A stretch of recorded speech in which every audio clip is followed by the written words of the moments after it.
વાત કરીશું મહત્વપૂર્ણ સમાચાર જૂનાગઢથી સામે આવી રહ્યા છે તેના પર જૂનાગઢમાં ભાજપ નેતાઓનો વિવાદ સામે આવ્યો છે। ભાજપના બે નેતાઓનો વિવાદ ચરમસીમાએ છે। જિલ્લા પંચાયત પ્રમુખ હરીશ ઠુમ્મરને ધમકી મળી। સરપંચ યુનિયનના પ્રમુખ દિનેશ ખટારિયાનું નામ સામે આવ્યું છે, જ્યારે વોટ્સએપ કોલિંગથી પ્રમુખને ધમકી આપી। અગાઉ પણ પ્રમુખને ધમકીઓ આપી ચૂક્યા છે।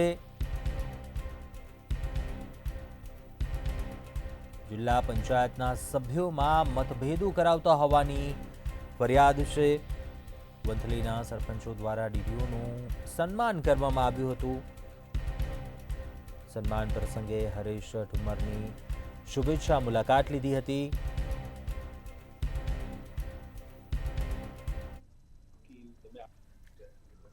મને આ તમારા પ્રેસ અને ઇલેક્ટ્રિક મીડિયાના માધ્યમથી જે વાત મળી છે ને તમે લોકો મને પૂછો ત્યારે મને ખબર છે મેં કોઈ હરેશભાઈ અરે મારે કોઈ જાતનો વાદ વિવાદ નથી।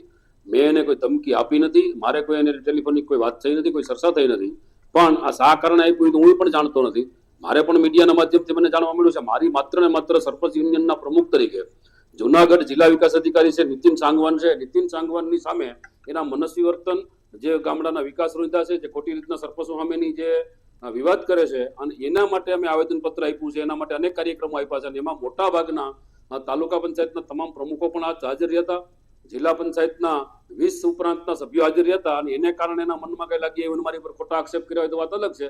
બાકી મેં કોઈ હરેશભાઈ મારે કોઈ વ્યક્તિગત વાંધો નથી। મારે જે લડાઈ છે એ જિલ્લા વિકાસ અધિકારી સાથેની લડાઈ છે અને એમાં કોઈ તમામે તમામ પદાધિકારીઓએ સરપંચ સંગઠન અને સરપંચોને ખૂબ આશ્વાસન આપ્યું છે કે ભાઈ પતિ દિનેશભાઈ કટારિયા જે હાલના ડેરીના ચેરમેન છે, એને મને કોલ કર્યો, એક મિસ કોલ થઈ ગયો। પછી હું કામમાં હતો તો ના લીધો, પણ બીજો કોલ આવ્યો અને સીધા મને વોટ્સએપ કોલથી ગાળો દેવા માંડ્યા, મા બેન આમી, જે ન સાંભળી શકાય એવી। અને મને એમ કીધું તારે જે જવું હોય ત્યાં જાજે, પોલીસ રક્ષણ માંગવું માંગી લેજે, તારા ટાટિયા ભાંગી નાખવા તને માર નાખવાનું હે, બરાબર।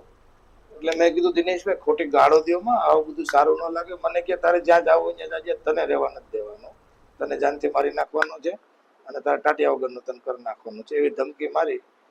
અને પછી મારાથી ગાળો સહન ન થઈ એટલે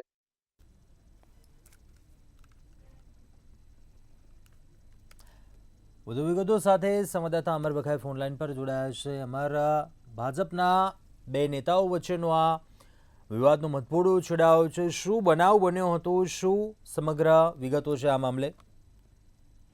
ચોક્કસ કે જે રીતે ડીડીઓ અને સરપંચ યુનિયન વચ્ચે એક વિવાદ છે તે છેલ્લા ઘણા સમયથી ચાલી રહ્યો છે અને તે વિવાદની વચ્ચે વંથલી તાલુકાના 10 થી 15 જેટલા સરપંચો છે તે ગઈકાલે ડીડીઓનું સન્માન કરવા પહોંચ્યા હતા અને તે સમયે જ ડીડીઓની ઓફિસની બહાર જિલ્લા પંચાયત પ્રમુખ હરેશ ઠુમ્મર હતા।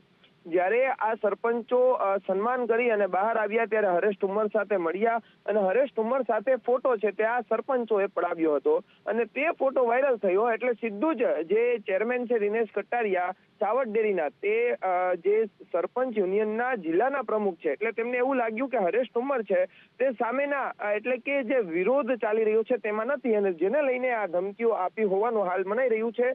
જિલ્લા પંચાયતના જે પ્રમુખ છે હરેશ ઠુમ્મર તેને ગઈકાલે બપોરના સમયે જે દિનેશ કટારિયા છે તેમના દ્વારા ફોન કર્યો હતો વોટ્સએપના માધ્યમથી અને જેમ ફાવે તેમ ગાળો ભાંડવામાં આવી છે તેવા આક્ષેપો હાલ લાગ્યા છે।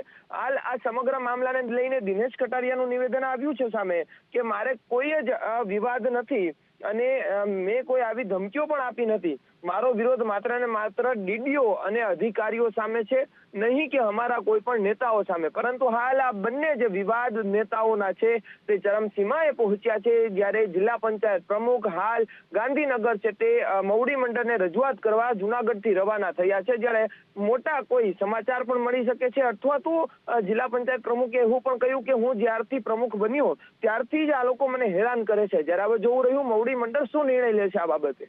ચોક્કસ આભાર જાણકારી આપવા બદલ।